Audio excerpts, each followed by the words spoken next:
Okay sir, ಹೇಳಿ sir.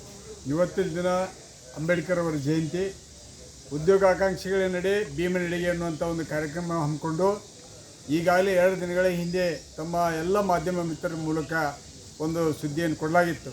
ಆದರೆ ಇವತ್ತಿನ ದಿನ ನಾವು ಈಗಾಗಲೇ ಪೊಲೀಸ್ ಅಧಿಕಾರಿಗಳು ಹಾಗೂ ಸಂಬಂಧಿಸಿದ ಇಲಾಖೆ ಅಧಿಕಾರಿಗಳು ಕೂಡ ನಿನ್ನೆ ಚರ್ಚೆ ಮಾಡಿ ಇವತ್ತಿನ ದಿನ ಸಂಪೂರ್ಣವಾಗಿ ನಾವೆಲ್ಲ ಉದ್ಯೋಗಾಕಾಂಕ್ಷಿಗಳು ಹಾಗೂ ರೈತ ಸಂಘಟನೆಯವರು ಸೇರಿ ಅಂಬೇಡ್ಕರ್ ಜಯಂತಿಯನ್ನು ಆಚರಣೆ ಮಾಡ್ತೀವಿ. ಇವತ್ತು ಯಾವುದೋ ಹೋರಾಟವನ್ನು ಹಮ್ಮಿಕೊಳ್ಳೋದಿಲ್ಲ ಅನ್ನುವಂಥದ್ದನ್ನು ಅವ್ರಿಗೆ ಹೇಳಿದ್ವಿ.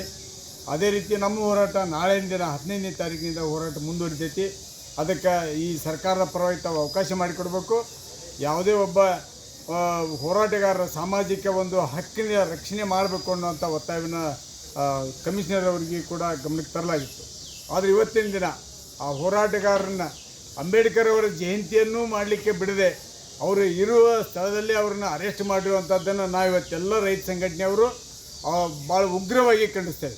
ಯಾಕಂದರೆ ಇವತ್ತು ರಾಷ್ಟ್ರ ನಾಯಕನ ಒಂದು ಜಯಂತಿ ಆಚರಣೆ ಮಾಡುವಂಥದ್ದು, ಅದನ್ನು ಈ ಪೂರ್ವಭಾವಿಯಾಗಿ ನಾವು ಸರ್ಕಾರದ ಗಮನಕ್ಕೆ ತರಲಾಗಿತ್ತು.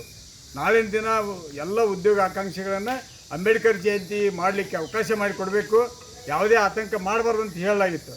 ಆದರೂ ಕೂಡ ಈ ರಾಷ್ಟ್ರ ನಾಯಕನ ಒಂದು ಜಯಂತಿಗೂ ಕೂಡ ಅವಕಾಶ ಮಾಡಿಕೊಡದೆ ತಾವೇನು ಅರೆಸ್ಟ್ ಮಾಡಿರಿ, ಇದನ್ನು ಉಗ್ರವಾಗಿ ಖಂಡಿಸ್ತೇವೆ. ಕೂಡಲೇ ಈ ರಾಜ್ಯದ ಮುಖ್ಯಮಂತ್ರಿಗಳು ರಾಜ್ಯದ ಉದ್ಯೋಗ ಆಕಾಂಕ್ಷಿಗಳನ್ನು ಕರೆದು ಆ ಒಂದು ಸಮಸ್ಯೆಯನ್ನು ತೀವ್ರಗತಿಯೊಳಗೆ ಬಗೆಹರಿಸುವಂಥ ಕೆಲಸವನ್ನು ಮಾಡಬೇಕು. ಮಾಡದೇ ಇದ್ದರೆ ಬರುವಂಥ ದಿನದೊಳಗೆ ದೊಡ್ಡ ಪ್ರಮಾಣದ ಹೋರಾಟಕ್ಕೆ ಈ ರಾಜ್ಯದಲ್ಲಿ ಅನ್ಯಾಯ ಆಗಬೇಕು.